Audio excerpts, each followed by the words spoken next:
Dalam konteks ini, customer memiliki atau menerapkan bauran pemasaran ini dengan tujuan untuk tentu saja meningkatkan penjualan, meningkatkan sales, ya. Kemudian untuk mencapai market share, profitabilitas dan produktivitas. Dalam konteks ini mereka memiliki 6, ya. Kalau kemarin kita 7, 6, yakni beda-beda sedikit. Tetapi secara umum meskipun itu 6 atau 7 hampir tidak ada bedanya, tetapi kita harus melihat detailnya. Jadi apa saja produk-produk yang mereka tawarkan, ya. Kemudian kita mapping, kalau saya kembalikan ke di awal tadi, kita mapping. Karena setiap perusahaan itu memiliki strength point yang berbeda. Ada orang yang strength point-nya lebih kepada promosinya. Artinya, ya asuransi memberikan biaya iuran yang lebih murah dibandingkan bisnis asuransi yang lain. Ada juga yang lebih mementingkan pada pelayanan jasa, kemudahan, ya, services. Nah, dari situ kita bisa mapping, bisa menggunakan SWOT analisis atau kita menggunakan perbandingan dari target customer kita yang sudah kita mapping di awal tadi. Nah, kemudian kalau kita melihat dari bisnis insurance sendiri, kita bisa melihat market kompetisi mereka. Ini sudah saya diskusikan ya tadi, bisa saya lanjutkan saja. Nah, disinilah sebenarnya kita pengen melihat linkage ya, keterhubungan, linkage keterhubungan antara supplier, hospital, insurer, dan employer. Ya. Kita bisa melihat tadi saya sebutkan bahwa di tengah ini semuanya mestinya fokus pada pengguna jasa rumah sakit. Si insurance company juga harus fokus ke sana dan kita juga harus fokus ke sana. Sehingga di situ bahasa yang sama atau same language-nya adalah kebutuhan dari konsumer, pengguna jasa, gitu ya. Nah, ketika kita sebagai seorang key account manager, tentunya kita harus memahami. Pertama, memahami si kebutuhan dari pengguna jasa kita. Bahkan di minggu lalu, 2 minggu yang lalu, saya menjelaskan bahwa kita juga harus mengidentifikasi perilaku mereka. Karena perilaku mereka itu relate dengan gaya hidup mereka. Gaya hidup mereka juga relate dengan kebutuhan untuk mengelola kesehatan mereka. Baik itu pada saat dia tidak sakit maupun pada saat dia sakit. Nah, dari kebutuhan itu, maka kita bisa menginterkorelasikan, melingkiskan antara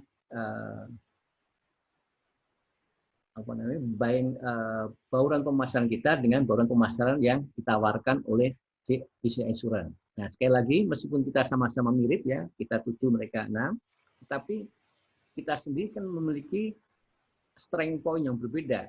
Ya, jadi kita harus melihat juga strength point yang berbeda dari setiap bauran pemasaran yang ditawarkan oleh perusahaan asuransi tersebut. Oleh sebab itu kita harus memahami benar begitu. Nah, semakin kita memiliki kesamaan, semakin kita memiliki irisan yang besar, baik kita sebagai rumah sakit, penyedia jasa pelayanan rumah sakit, kemudian pihak asuransi sebagai pengelola asuransi dan pengguna, ya, ketiganya di linkage jadi satu.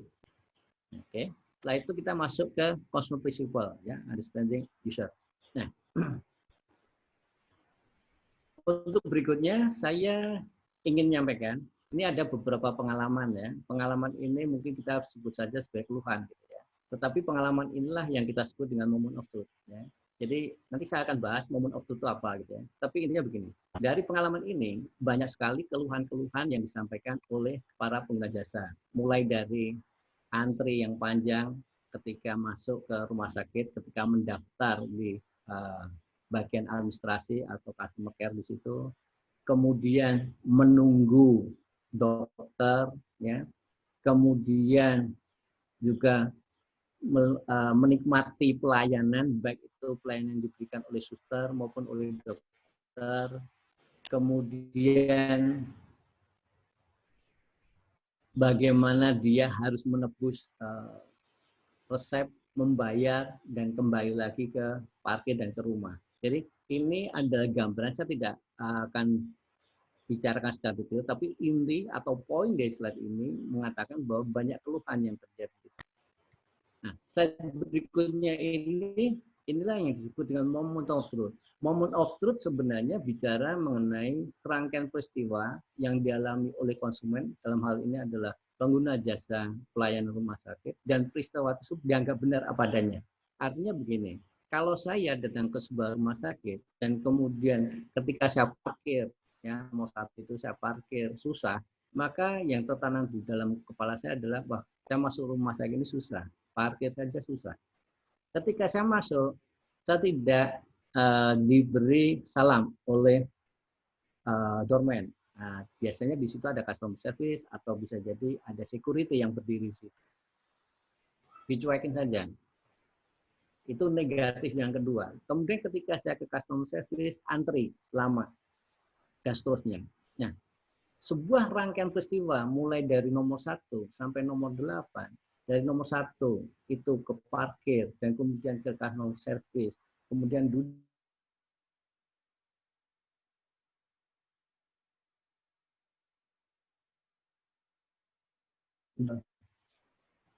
parkir dan ke rumah. Kalau peristiwa-peristiwa itu tidak menyenangkan, maka dia akan tertanam kuat. Dan kalau itu secara frekuensi dilakukan secara terus-menerus, maka lama-lama akan membentuk ya, akan membentuk image bagi si pelanggan tersebut. Kalau ini 1-2 orang mungkin tidak terlalu masalah, tapi ketika itu setiap orang yang datang mengalami situasi yang sama, mengalami momen of truth yang sama, maka lama-lama akan ditinggalkan. Nah, disinilah sebenarnya kita harus melakukan identifikasi.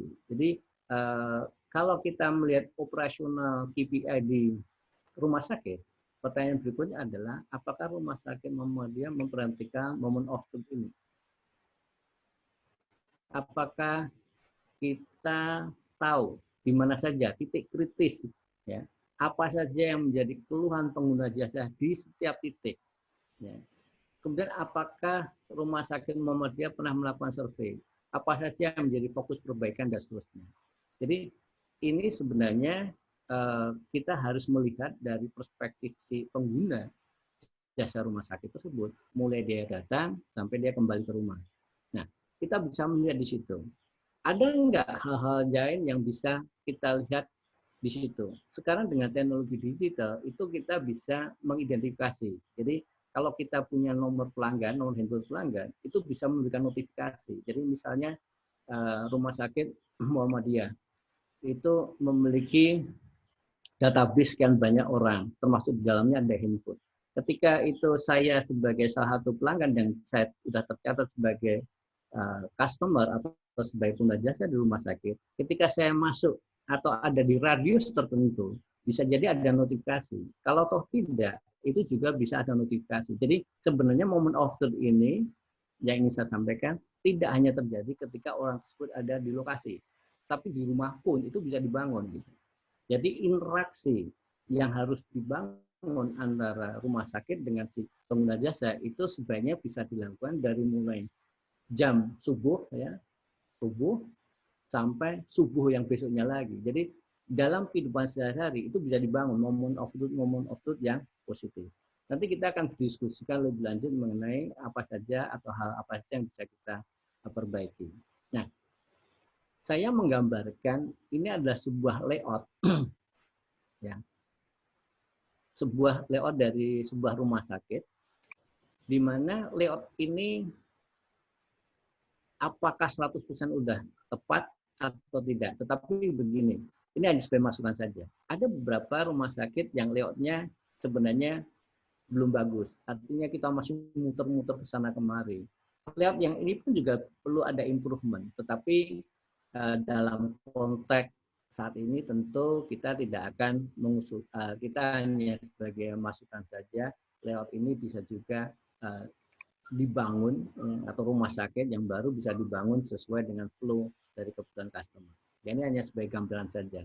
Nah, dari sini pun juga akan terlihat apakah jumlah pelanggannya banyak atau tidak, jumlah orangnya banyak atau tidak. Belum lagi nih kita bicara mengenai soal environment di situ, soal ada televisi lah, apa namanya infrastruktur yang ada di situ, apakah ada AC dan sebagainya. Nah, disinilah sebenarnya rumah sakit bisa melakukan identifikasi dari momen of truth tersebut. Nah, kalau kita bicara mengenai momen of truth tersebut, itu akhirnya akan menimbulkan, akan menciptakan persepsi, baik itu persepsi yang positif maupun persepsi yang negatif. Semakin banyak moment of truth atau peristiwa-peristiwa yang dialami oleh pengguna jasa dan kemudian itu dipersepsikan negatif, maka nilai negatifnya akan semakin banyak dan nilai positifnya akan semakin sedikit. Dan sebaliknya, semakin banyak peristiwa-peristiwa yang menyenangkan, ya, ketika mulai parkir sampai dia ketemu dokter, sampai dia duduk di sana menikmati lingkungan dan sebagainya, semakin banyak yang positif, maka persepsi positifnya akan membesar dan sebaliknya persepsi negatifnya akan semakin mengecil. Nah, kalau kita bicara moment of truth, itu bisa jadi itu lebih ke perspektif, lebih ke persepsi. Tetapi kita juga jangan lupa bahwa persepsi yang diakuisisi oleh 1-2 orang mungkin belum begitu besar dampaknya. Tetapi kalau itu diakuisisi oleh banyak orang, bahkan sebagian besar pengguna jasa kita, dan naasnya itu ada persepsi yang negatif, maka kita akan mendapatkan citra yang negatif dari hampir keseluruhan pengguna jasa kita. Dan sebaliknya, kalau kita memiliki mampu membangun persepsi yang positif, tentu kita akan mendapatkan perspektif yang positif semakin besar. Dan dari beberapa survei, kebetulan saya punya angka tapi tidak saya munculkan di sini, setiap orang yang mengalami memiliki persepsi negatif, itu dampak keluarnya jauh lebih, gaungnya lebih besar ketimbang positif. Ya. Nggak tahu nih apakah ini tipikal orang Indonesia atau bagaimana ya, tetapi kalau kita menerima yang negatif, itu kita teriak-teriaknya kencang. Tetapi kalau kita menerima sesuatu yang positif, kita diam-diam kadang-kadang. Nah, jadi disinilah kita harus manage ya. Nah, yang sebelah kiri tadi kan bicara mengenai persepsi, tetapi bahwa semuanya itu tetap harus ada indikator pelayanan kesehatan yang bisa dirasakan, bisa dinikmati, dan itu real gitu, atau nyata. Ada beberapa indikator pelayanan kesehatan yang umum dijadikan sebagai panduan atau dijadikan sebagai rujukan. Yang pertama adalah kompetensi teknis. Kompetensi ini relate dengan petugas pelayanan yang selalu siap membantu. Ini sebagai contoh. Kemudian penampilan yang rapi. Kemudian kalau diperluas lagi kemampuan teknis di situ, seringkali kalau kita ke rumah sakit itu tidak melihat dari rumah sakitnya, tidak melihat merek rumah sakitnya, tapi kita lihat siapa dokter yang ada di situ. Ketika dokter itu cukup dikenal, bahkan berhasil melakukan penyembuhan terhadap penyakit-penyakit yang krusial misalnya, maka gaungnya akan semakin tinggi. Nah, ini kita perlu juga identifikasi siapa saja dokter-dokter yang dipersepsikan atau mungkin bukan persepsi, tetapi itu yang real bahwa dokter tersebut memiliki kemampuan teknis yang tinggi terhadap pelayanan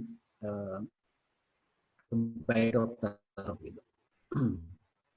Saya pernah suatu ketika mengajak istri saya bukan ke rumah sakit yang besar, tetapi ke rumah sakit yang kecil. Karena kita cocok dengan dokter. Gitu. Jadi seringkali kita juga pahami bahwa banyak pengguna itu yang tidak melihat rumah sakitnya, tetapi melihat dokternya. Jadi dokternya pindah dari rumah sakit itu pun kita sebagai pengguna jasa rumah sakit tersebut pindah juga ikut. Kita lebih banyak engage dengan dokternya ketimbang dengan rumah sakitnya. Ini yang perlu diperhatikan juga. Ini terkait dengan akomodasi teknis. Kemudian akses terhadap pelayanan. Ya, ini banyak hal di sini contohkan bahwa kita sebagai penyelenggara rumah sakit tentunya harus menjalankan dengan cara-cara dan etika yang baik begitu ya. Tidak boleh ada sara, tidak ada diskriminasi yang sifatnya tidak penting gitu ya. Kemudian juga kita bisa melihat, membandingkan mana saja diskriminasi ini pengertiannya bisa positif dan negatif sebenarnya. Kalau terkait dengan sara pasti itu negatif. Tapi kalau diskriminasi dalam bisnis tetap harus ada. Contoh, kalau kita punya sebuah rumah sakit atau kita mengelola rumah sakit dan di situ marketnya ternyata cukup lebar itu maksudnya dari sosial ekonomi si penggunanya, maka sebaiknya kita juga agak membedakan. Saya melihat ada sebuah rumah sakit yang membedakan antara khusus BS menggunakan kelas-kelas dan mungkin sosial ekonominya agak di bawah dengan kelas-kelas yang medium maupun yang upper class. Ini mesti dibedakan juga. Ini diskriminasi sebenarnya, tetapi diskriminasi yang positif karena orang tertentu dengan membayar lebih banyak tentunya ingin mendapatkan pelayanan yang lebih baik, ya fasilitas lebih baik. Kemudian berikutnya adalah efektivitas.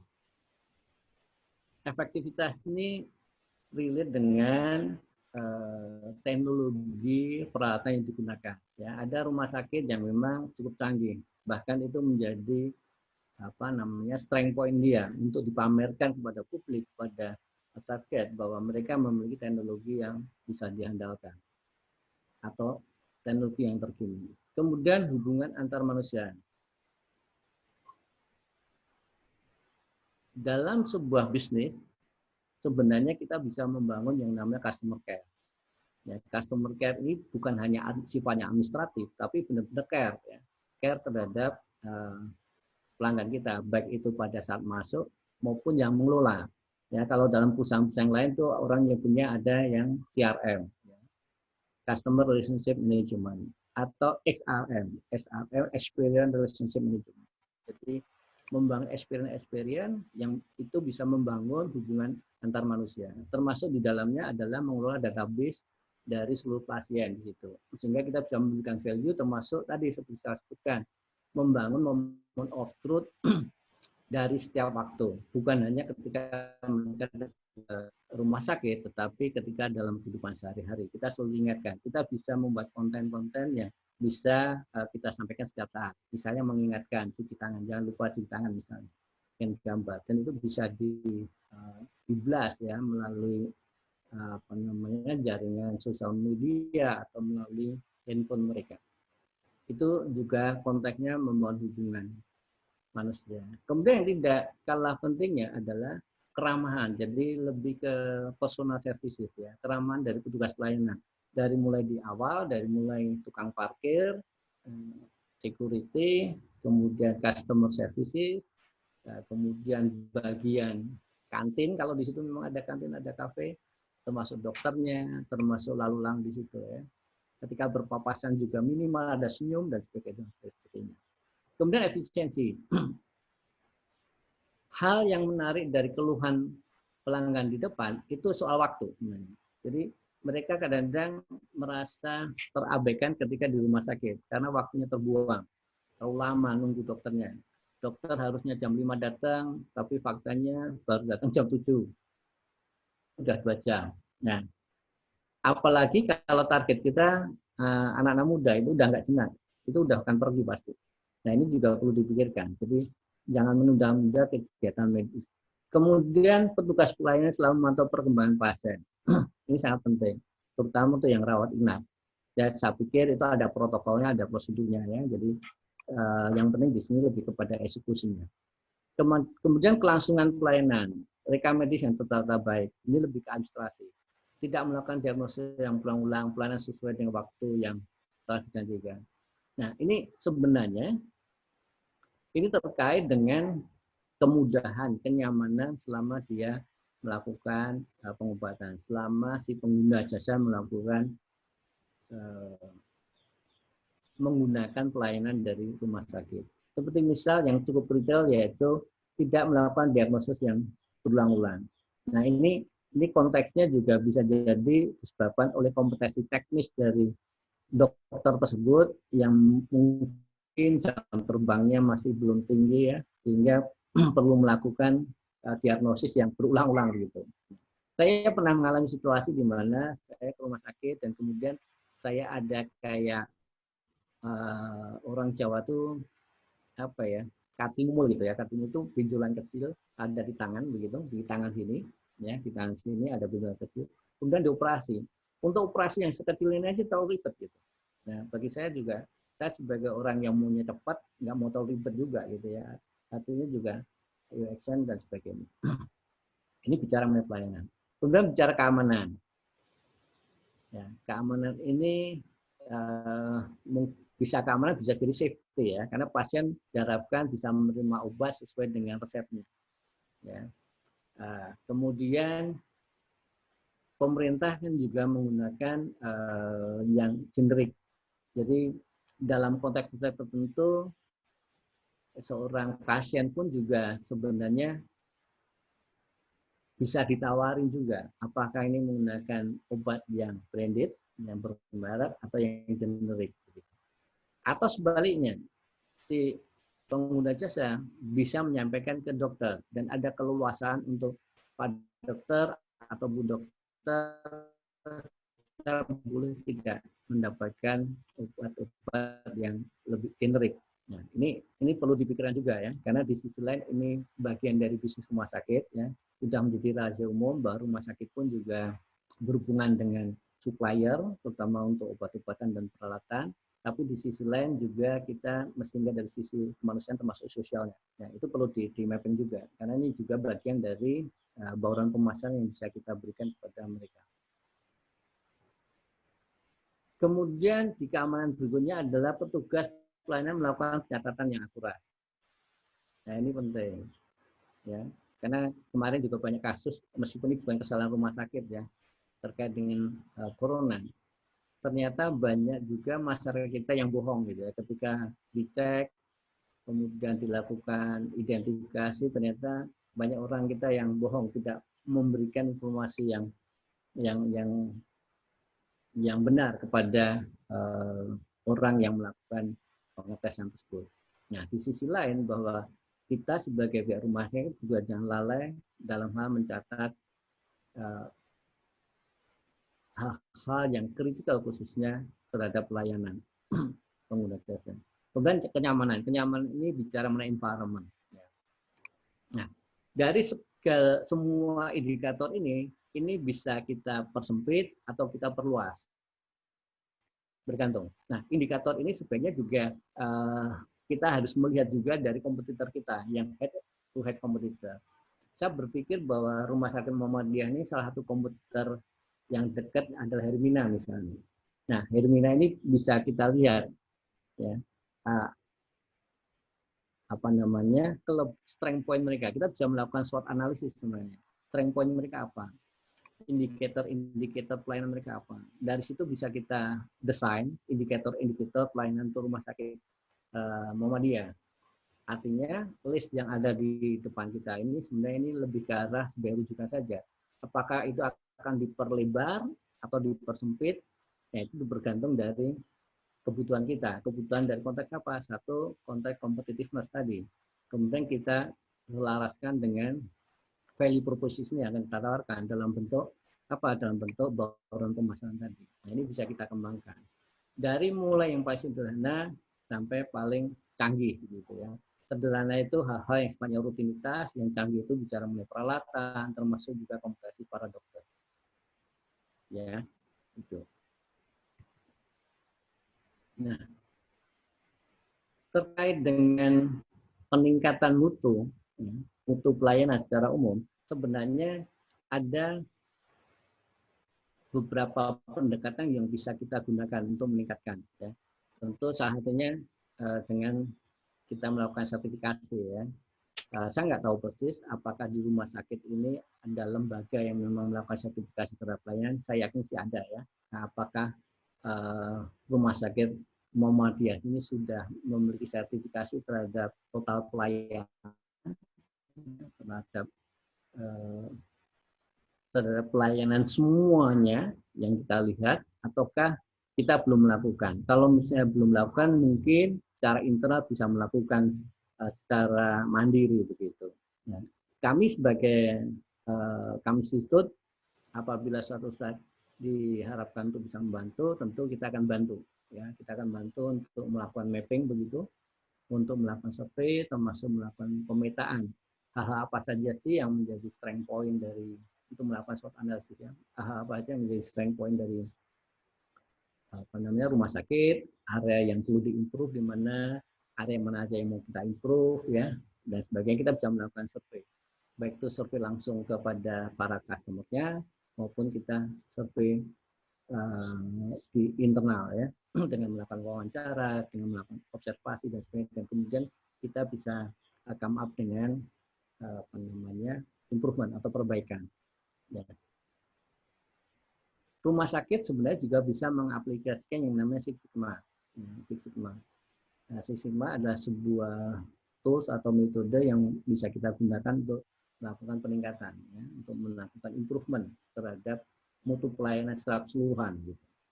Baik, nah, kita akan bicarakan satu persatu melihat diagram Cartesius, gitu ya. Saya yakin teman-teman sudah familiar dengan diagram Cartesius, ya. Nah, menurut dari observasi maupun studi-studi yang dilakukan, ada beberapa hal yang perlu diimprove, ya, secara umum. Nah, ini teman-teman silakan untuk merefleksikan gitu, apakah apa yang kita sampaikan ini selaras dengan hal-hal yang harus diimprove di Rumah Sakit Muhammadiyah atau tidak. Pertama adalah mutu pelayanan merupakan bukti, ya, mutu langsung dari sebuah rumah sakit. Nah, berdasarkan pada diagram Cartesius, itu hal yang perlu dibangun atau ditingkatkan ada ruang tunggu.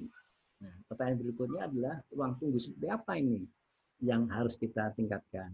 Apakah benar ruang tunggu ini harus diperbesar, diperluas, atau ditambah infrastruktur yang lain atau bagaimana? Nah, kembali lagi, ini kita selaraskan, kita linkiskan dengan target pasar kita. Siapa pengguna di situ? Bagi orang-orang yang kelas menengah ke atas secara umum, mungkin mereka membutuhkan ruangan yang dingin, yang sejuk, ya, nyaman, ada tempat bermain anak dan sebagainya. Tapi mungkin bagi masyarakat yang menengah di bawah, mungkin hal itu tidak terlalu penting misalnya. Dia lebih penting, yang penting bayar murah, bisa lebih cepat ketemu dokter dan sebagainya. Nah, ini kembali lagi akurasi dari apa yang harus kita perbaiki ini bergantung dari siapa target pelanggan kita. Itu yang harus lebih dilihat lebih jelas lagi. Kemudian perilaku mereka apa di situ, ya. Ruang tunggu juga bisa juga dilengkapi dengan apa namanya, alat untuk charging baterai gadget misalnya. Beberapa rumah sakit saya lihat, di beberapa rumah sakit yang saya datangi saya lihat belum ada gitu tempat yang menyediakan seperti di bandara, tempat untuk mencolok apa namanya HP gitu, ya. Apalagi kalau di situ dibutuhkan waktu yang lama untuk menunggu. Kalau TV umum, ya, TV umum, tempat bermain anak umum, tapi mungkin ada hal yang bisa dikembangkan. Kemudian ruang periksa, ya, klinik spesialis mata yang terlihat kurang nyaman, contohnya seperti itu. Nah, ini juga kita identifikasi kurang nyamannya ada di mana. Apakah terlalu sempit, terlalu gelap misalnya, dan sebagainya. Kemudian kurang memiliki papan petunjuk yang jelas dalam memberikan arah kepada pasien. Nah, ini kembali ke layout sebenarnya. Kalau layoutnya itu, layout toko atau dinah toko itu lebih terbuka, lebih mudah begitu, ya, maka yang namanya papan petunjuk juga akan lebih mudah kita tempatkan. Nah, syukur-syukur kalau misalnya suatu saat akan membangun rumah sakit yang baru, ya, terutama untuk yang baru, itu layout bisa dilihat kembali. Apakah layout ini sudah nyaman untuk membangun flow orang masuk dari mulai datang, duduk, nunggu dokter, kemudian kembali lagi dan seterusnya. Kemudian berikutnya adalah mutu keandalan rumah sakit. Nah, berdasarkan pada diagram Cartesius ini, ya, ada beberapa hal yang perlu diimprove. Misalnya terkait dengan petugas pendaftaran yang kurang memberikan informasi. Kemudian perawat yang kurang cekatan dalam melakukan pemeriksaan awal. Nah, kembali lagi, ini hasil survei. Hasil survei itu adalah persepsi.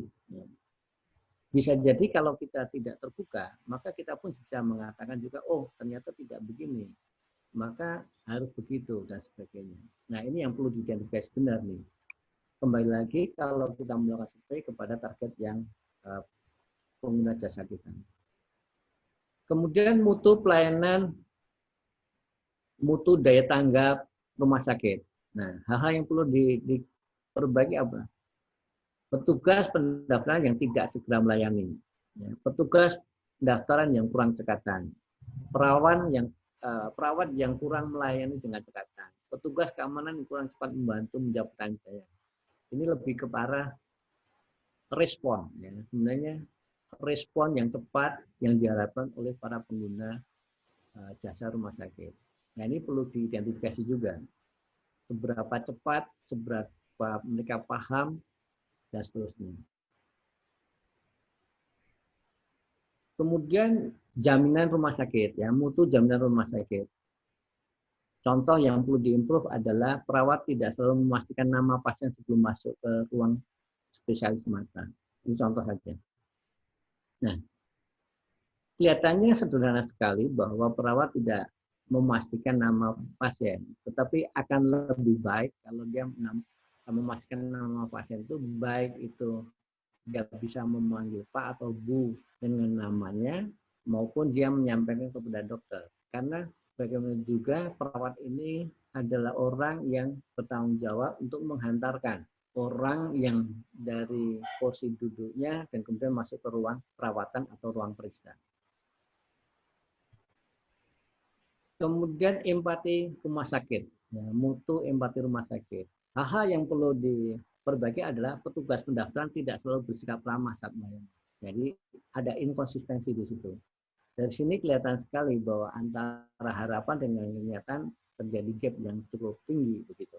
Nah, ini perlu diimprove. Kemudian berikutnya adalah mutu pelayanan keseluruhan rumah sakit. Ini overall, ya, secara overall. Jadi hal-hal yang perlu diperbaiki adalah satu, dan A terdapat dimensi mutu yang empati yang tinggi. Kuadran B terdapat dimensi mutu keandalan dan daya tanggap. Ya. Yang B, kemudian yang C terdapat dimensi mutu bukti langsung dan jaminan. Dalam uji adanya perbedaan antara harapan dengan kenyataan ini, kelima dimensi mutu ini dapat dibedakan dan kemudian ini akan memberikan makna bagi pelayanan rumah sakit tersebut. Nah, tentu saja berbagai macam indikator pelayanan maupun area yang perlu diimprove ini perlu mendapatkan tanggapan yang serius. Apakah ini menjadi peran KAM? Paling tidak ini menjadi pemahaman KAM dan kemudian kita mencoba untuk menutupi atau mengcover kelemahan-kelemahan yang kita punyai dan kemudian kita sampaikan kepada customer hal-hal yang sifatnya positif. Tetapi bagi manajemen, terutama top manajemen, hal-hal semacam ini perlu kita lihat lagi. Paling tidak teman-teman yang mengikuti diskusi ini bisa menyampaikan kepada manajemen untuk melihat kembali apa yang bisa dilakukan, apa yang bisa diimprove dari keseluruhan indikator-indikator yang bisa membangun persepsi baik itu bisa positif maupun negatif kepada si pelanggan tersebut. Pertama, yang perlu kita lakukan, satu, kita harus memastikan dulu siapa target pelanggan kita. Bisa jadi setiap lokasi rumah sakit Muhammadiyah memiliki target yang berbeda. Ya. Biasanya di situ rumah sakit juga bisa kita lihat catchment areanya. Misalnya rumah sakit Muhammadiyah yang ada di Pondok Indah, daerah Pondok Indah misalnya. Kemudian satu lagi rumah sakit Muhammadiyah yang mungkin agak jauh, ada di daerah Cililitan sana misalnya. Atau ada rumah sakit yang kita bangun di daerah Cibubur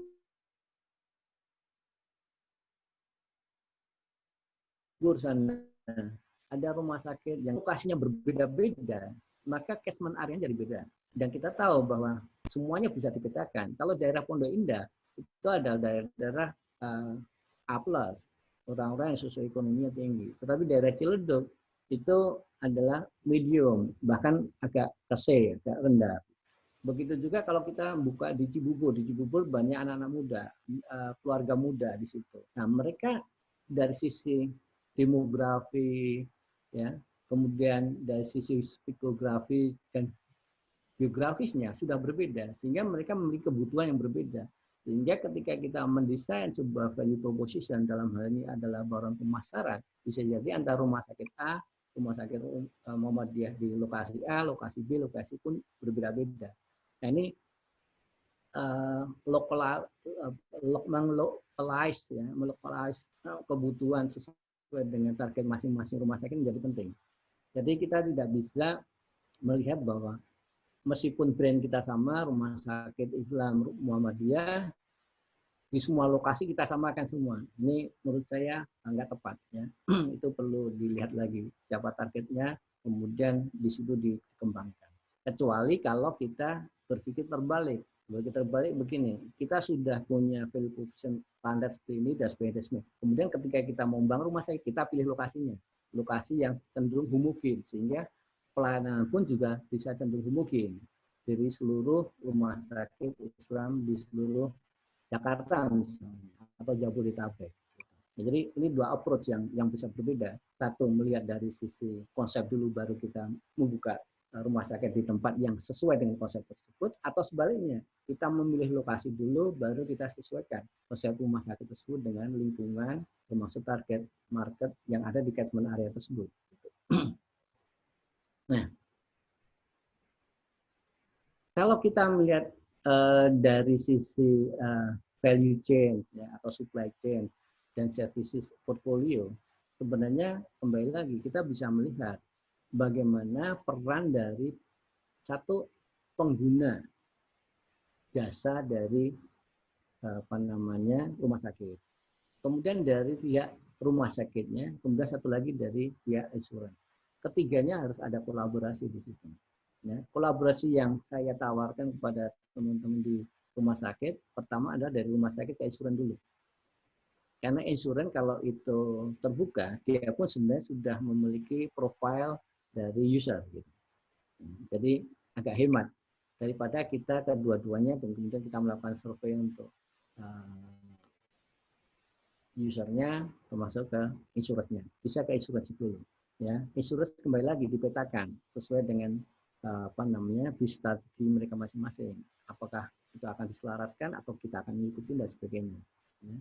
Kemudian kita bisa membuat paket-paket apa namanya value proposition atau paket-paket pelayanan kesehatan kepada target market dari insurance maupun yang sesuai dengan target market user atau PF-nya.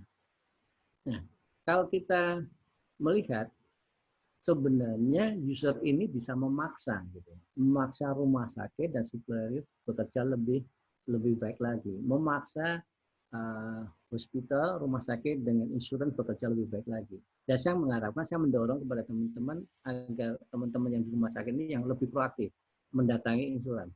Jangan kita nunggu insurans datang ke kita ya. Kita yang datangi insurans dan kemudian kita diskusi di situ. Ya. Dan kita identifikasi ya sesuai dengan hasil mapping yang sudah kita lakukan sebelumnya. Nah, banyak hal yang bisa apa namanya yang bisa mendorong atau memaksa kita sebagai rumah sakit dengan pihak insurans itu melakukan kerjasama ya. Pertama kita melihat dari sisi situasi ya, termasuk baik itu situasi makro maupun situasi individu dari user. Ya. Misalnya saja semakin banyak sekarang orang yang berhenti kerja. Contoh sekarang ini semakin banyak nih dengan adanya kasus corona ini. Pensiunan atau usaha sendiri. Saya kira ada tidak sih insurans yang mengcover yang spesifik menangani orang-orang situ. Kalau perbankan ada ya, ada bank apa namanya tabungan tabungan ya, bank pensiunan misalnya, BPN, bank pensiunan negara, di mana di situ isinya nasabahnya pensiunan. Siapa tahu di situ kita bisa mendapatkan hal-hal yang menarik yang bisa kita jadikan sebagai informasi dan juga data untuk menyusun sebuah rencana. Kemudian ketika orang itu pensiun, hal yang diberikan adalah biaya kesehatan. Bagaimana dia akan hidup mulai dari pensiun sampai dia akan meninggal. Sehingga dari sini kita bisa melihat bahwa yang namanya asuransi itu adalah hal yang paling penting dalam mengelola keuangan negara, keuangan keluarga maksudnya. Nah, dari situ kita bisa melihat di sebelah kanan bagaimana kita memilih asuransi kesehatan terbaik. Ya, di sini KAM tim bisa mengambil peran. Artinya begini, bahwa KAM itu sebenarnya bisa mengidentifikasi, ya, bisa melakukan evaluasi, bisa melakukan pemetaan terhadap asuransi-asuransi yang ada sekarang ini, baik itu yang sudah bekerja sama dengan kita ataupun yang belum. Nah, di situ bisa kita identifikasi. Dengan demikian, itu pun juga kita bisa kita jadikan sebagai informasi yang kita bisa tawarkan begitu kepada para user atau pengguna jasa. kami juga bisa melakukan review atas perusahaan asuransi secara berkala, ya, terutama untuk perusahaan-perusahaan asuransi yang sudah bekerja sama dengan kita. Kemudian kita juga bisa melihat bagaimana jaringan kerjasama antar rumah sakit, baik itu rumah sakit kita sebagai rumah sakit antar rumah sakit Muhammadiyah maupun antar rumah sakit Muhammadiyah dengan rumah sakit yang lain, merek lain yang bisa saling membantu, saling mendukung dan saling bekerja sama. Kemudian kita bisa melakukan analisis manfaat dan premi antar perusahaan asuransi. Kemudian bisa menentukan kriteria yang ideal asuransi kesehatan bagi user atau pengguna. Kalau kita melihat bahwa asuransi itu sebenarnya berbeda dengan asuransi untuk penyakit yang kritis. Jadi asuransi ini kan sebenarnya lebih pada pengelolaan keuangan keluarga untuk mendukung kehidupan mereka untuk bisa lebih sehat, berorientasi lebih baik, gitu. Syukur-syukur bukan berarti kita asuransi dan kemudian kita jor-joran untuk saling sakit dan menggunakan asuransi tersebut. Justru ini hanya sebagai pendukung atau untuk mengantisipasi dari kejadian-kejadian yang tidak kita kendaki dan membutuhkan biaya yang besar.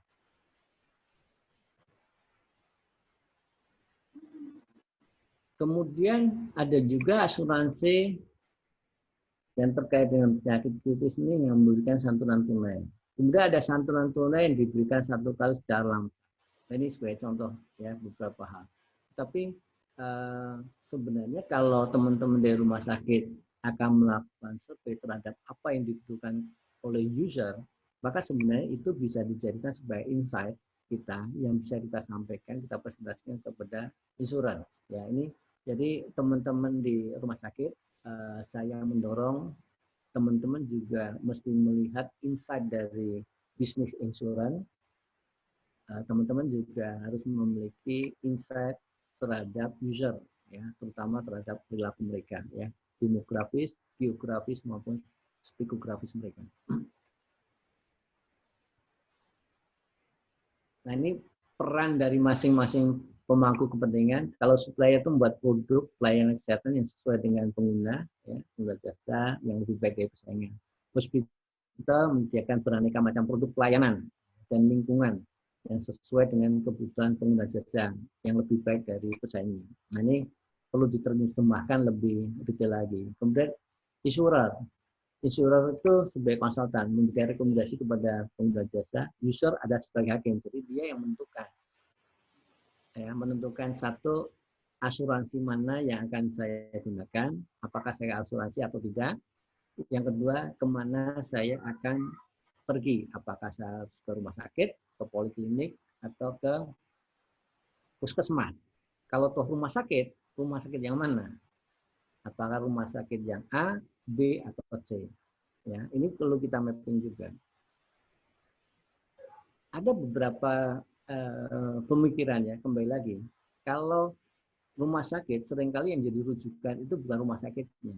Ini nih perlu dipahami juga. Seringkali yang jadi rujukan itu adalah dokternya. Ya. Sejauh apapun kalau dokternya itu kita cocok dengan dokter itu akan dikejar.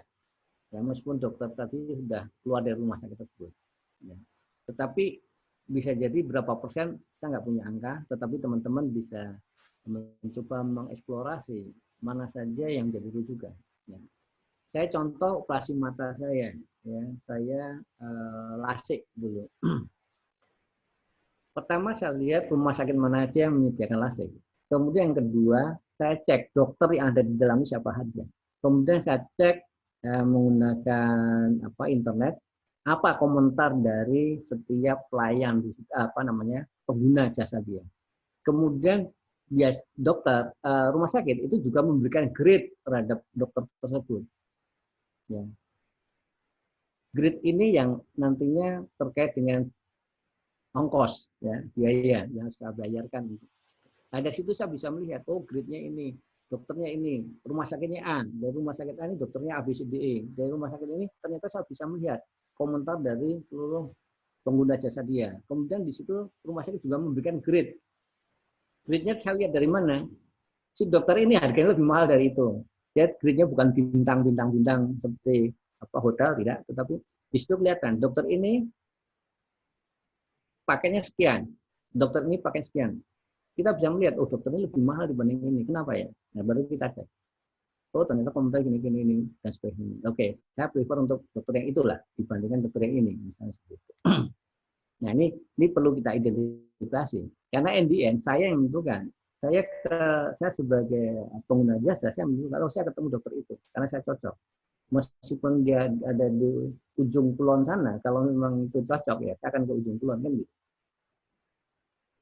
Nah ini perlu dipahami peran dari setiap pemangku kepentingan dari setiap industri yang engage dengan kita, baik itu supplier, kita sebagai hospital, kemudian insurance dan juga user.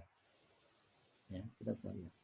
Tapi yang paling penting sebenarnya lebih ke hospital, insurance dan user. Ya, jadi ketiga itu yang bisa kita lihat. Kalau supplier ini mungkin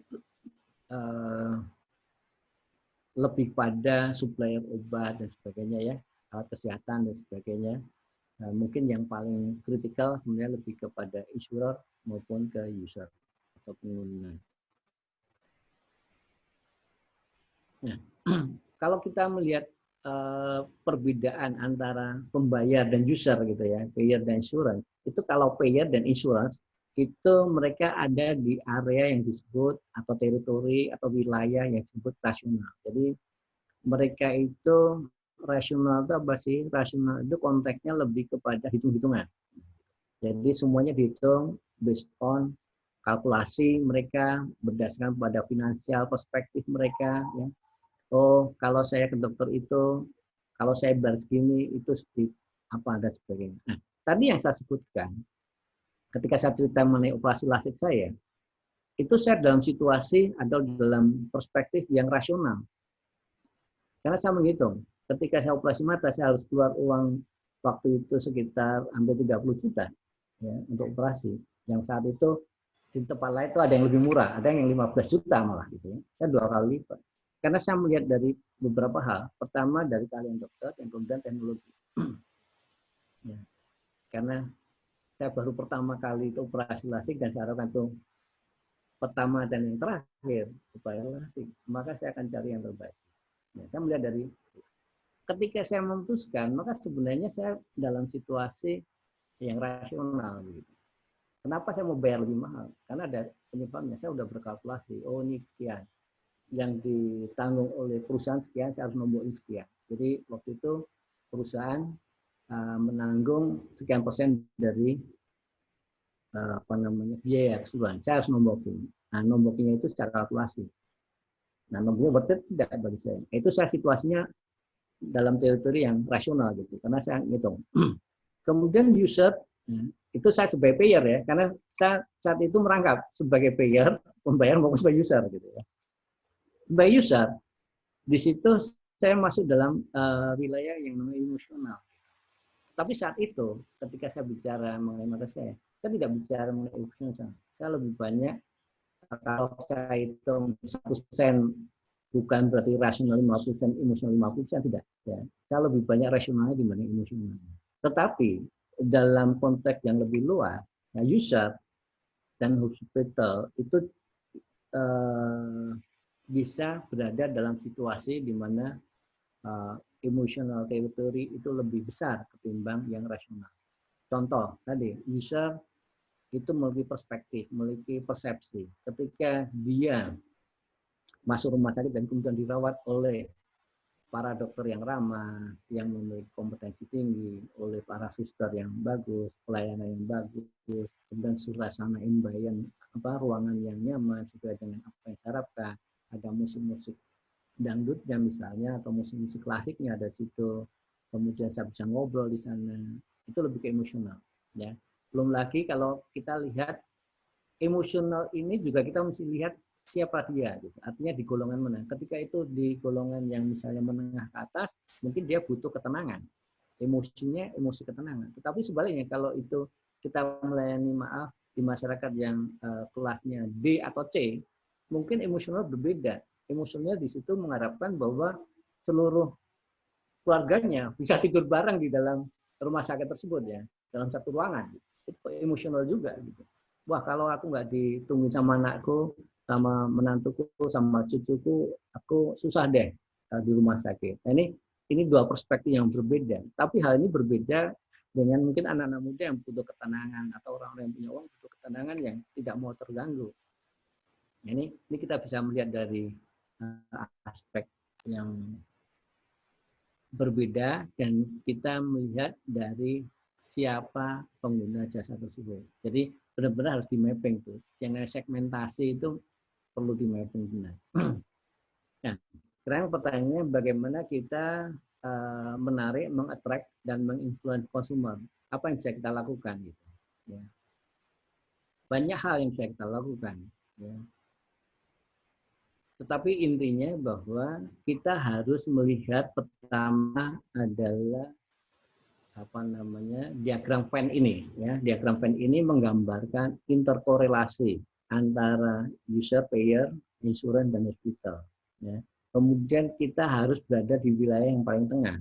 Artinya kepentingan ketiga pihak, payer, insurance dan hospital itu harus menjadi roh ya, menjadi point of purchase dari value proposition dalam hal ini, atau bentuknya bisa bauran pemasaran yang bisa membuat happy semua pihak, baik itu user, insurance maupun hospital. Begitu kira-kira. Tapi gitu Mas Akbar, dari presentasi saya ini sudah cukup panjang ya. Silahkan, apakah ada yang ingin ditanyakan? Mungkin ada 1-2 pertanyaan, saya perbolehkan ya. Mungkin tambah 1 atau 2 menit lagi. Silakan. Baik, Pak Bagus, terima kasih banyak atas presentasinya. Selanjutnya kepada Bapak-Bapak yang ingin ditanyakan, kami persilakan Pak. Bagi Bapak-Bapak dan Ibu-Ibu yang ingin bertanya, kami persilakan.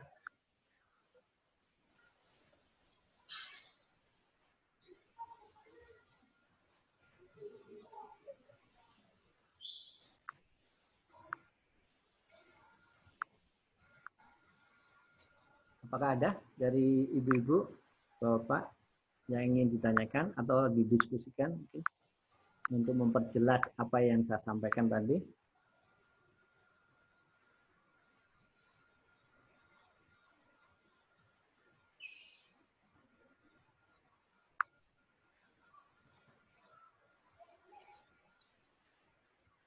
Oke, kayaknya sepertinya sudah tidak ada Pak, ini kayaknya.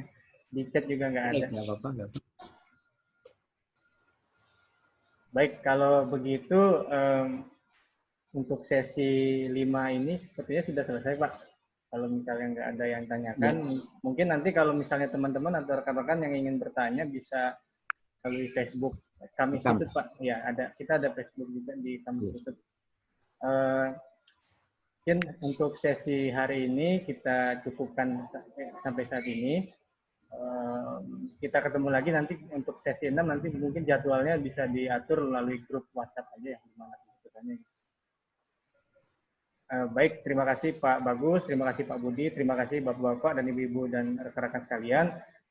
Kita berjumpa lagi nanti di sesi 6 untuk sesi berikutnya. Terima kasih. Wassalamualaikum warahmatullahi wabarakatuh.